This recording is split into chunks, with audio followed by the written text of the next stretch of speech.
Міняєте вже третього чоловіка через те, що він хропить? Може краще прибрати причину храпу?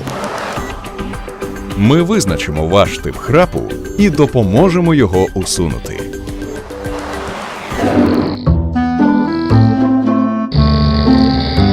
І вам теж рекомендуємо звернутись до клініки «Нове тіло».